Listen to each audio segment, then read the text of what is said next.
السلام علیکم ورحمۃ اللہ وبرکاتہ۔ بھائی آپ نے ایسے لوگوں کے تعلق سے جو بدعتوں میں یا شرکیہ کاموں میں ملوث ہیں ان کے تعلق سے سلام کلام یا دعوت وغیرہ کے تعلق سے پوچھا ہے۔ دیکھیں، میرا یہی کہنا ہے اس تعلق سے کہ جب تک حجت قائم نہیں کرتے اس پر، اگر آپ سے تعلقات ہیں تو آپ کے لیے ضروری ہے کہ آپ اس کو حق بتائیں، سکھائیں، سمجھائیں۔ اس کے باوجود دنیاوی غرض و قائد کی وجہ سے یا ضد ہر دھرمی کی وجہ سے یا صرف یہ کہ ابھی ہمارے امام صاحب یا ہمارے عالم صاحب نے یہ کہا، اس وجہ سے وہ قرآن حدیث کے احکام کو ٹھکراتا ہے، جھٹلاتا ہے، تو یقیناً جو ہے اس سے قطع تعلق کر لینا چاہیے۔ آپ نے ایک مثال دی کہ بھئی کوئی بزرگ تھے، ان کو آپ نے بتایا، انہوں نے اپنی دلیلیں پیش کریں، میں نے اپنی دلیلیں پیش کریں، لیکن آخر نہ انہوں نے مانا نہ میں نے جو ہے ان سے زبردستی کری کچھ۔ تو یہاں پر یہی ہے دیکھنے کی چیز کہ ہاں بھائی آپ نے ان کو دلیل دی قرآن حدیث سے، اس کے باوجود انہوں نے نہیں مانا اور یہ کہا کہ بھائی ہمارے علماء جو ہے وہ اس طرح کہتے ہیں، وہ زیادہ بہتر جانتے ہیں۔ یہی مسئلہ جو ہے گڑبڑ ہو جاتا ہے۔ یہ تقلید جو ہے یا شخصیت پرستی جو ہے، یہی گمراہی کی اصل وجہ بنتی ہے، یاد رکھیں۔ قرآن حدیث دلیل ہے، حجت ہے، منہج ہے، سلف کے مطابق اس کو سمجھنا ہر مومن مسلمان کے لیے ضروری ہے، اور وہی دلیل ہے جو پیش کر دی جائے تو اس کا مان لینا ضروری ہے۔ اب اس کے سامنے حدیث رسول سننے کے بعد پھر کوئی یہ کہے کہ ہمارے امام، ہمارے علماء وہ زیادہ بہتر سمجھتے ہیں، ہم تو ایسے ہی کریں گے جیسے ہمارے علماء کہتے ہیں، تو یہی وہ شرک ہے جس کا اللہ تعالیٰ نے قرآن میں ذکر کیا ہے کہ اتخذوا احبارهم ورهبانهم اربابا من دون اللہ،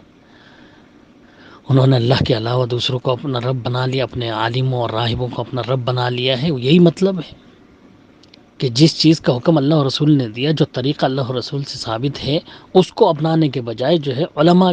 اپنے جو ہے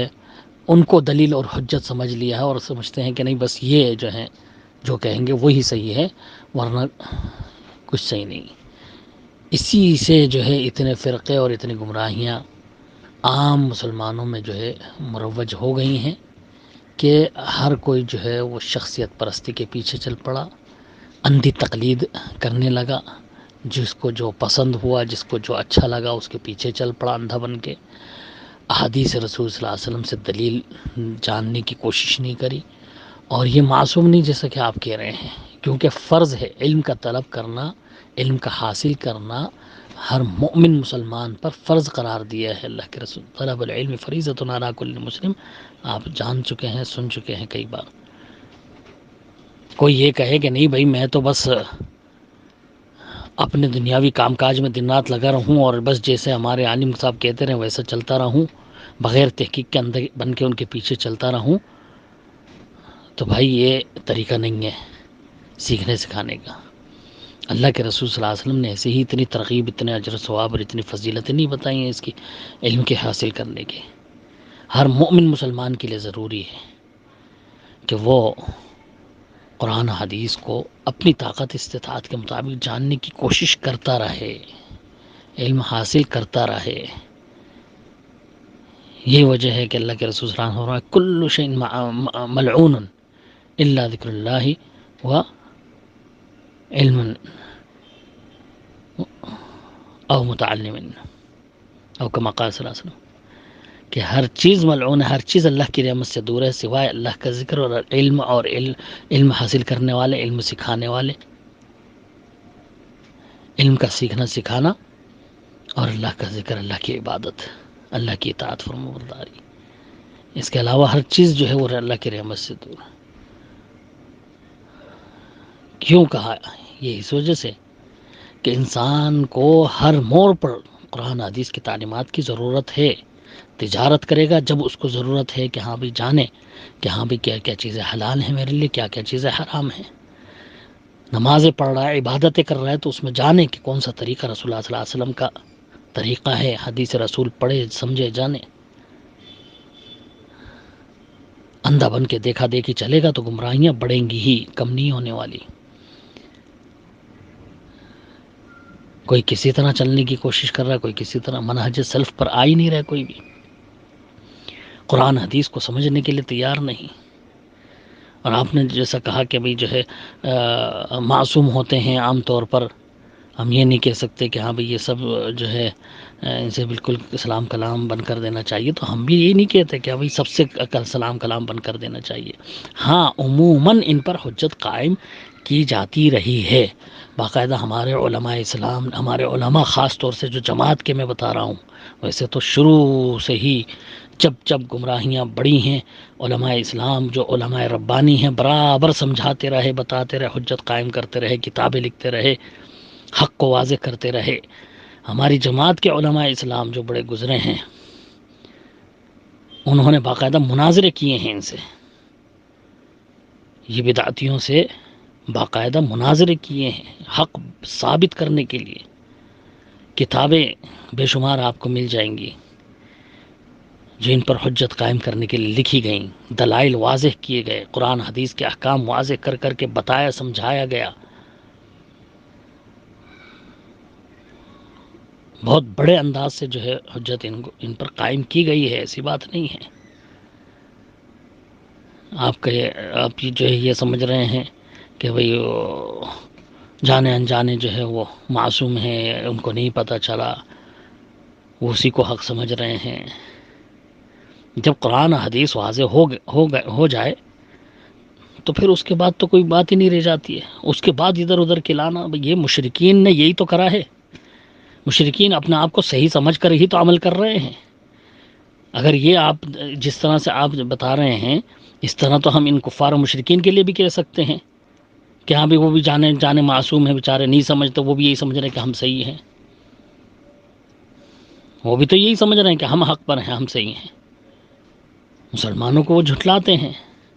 اسلام کو جھٹلاتے ہیں، کیونکہ وہ اپنا آپ کو حق پر سمجھتے ہیں۔ تو کیا ان کے لیے بھی کہا جا سکتا ہے اس طرح سے کہ وہ جانے انجانے معصوم ہیں، بیچارے نہیں جانتے، وہ یہی صحیح سمجھ رہے ہیں، اسی کو حق سمجھ رہے ہیں؟ نہیں، یہ ہر مومن مسلمان کے لیے خاص طور سے ضروری ہے کہ وہ جانچے پرکھے، رسول اللہ صلی اللہ علیہ وسلم کے فرامین کو دیکھے کہ ہاں بھی کیا حق ہے، کیا صحیح ہے، سلف صالحین نے کس طرح عمل کیا، صحابہ کرام نے کس طرح ان حدیثوں پر عمل کیا۔ اس سے پھر حق واضح ہوگا، اس سے پتہ چلے گا ہاں بھئی یہ حق ہے، اس طرح عمل کرنا ہے۔ ورنہ میں بتا چکا ہوں پہلے بھی آپ کو، کتنی ہی ہم مثالیں اپنی کتابوں میں پاتے ہیں کہ جو ان کی فقہ کے اعتبار سے جو ہے قرآن حدیث کے بالکل واضح خلاف ہیں، اور اس کو صرف اپنے امام کا مسئلہ جان کر کے اس پر یہ جمے ہوئے ہیں اور قرآن حدیث کا صاف انکار کر دیتے ہیں امام کی بات کی وجہ سے۔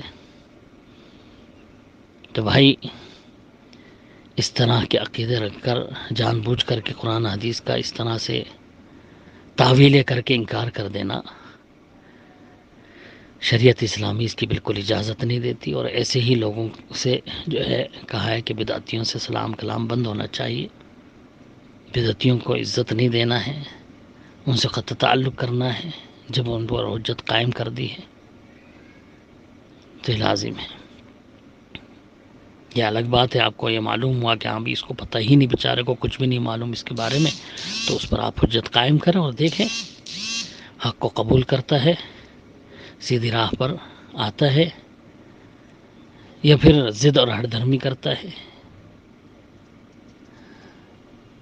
اس سے آپ کو اندازہ ہو جائے گا کہ ہاں بھئی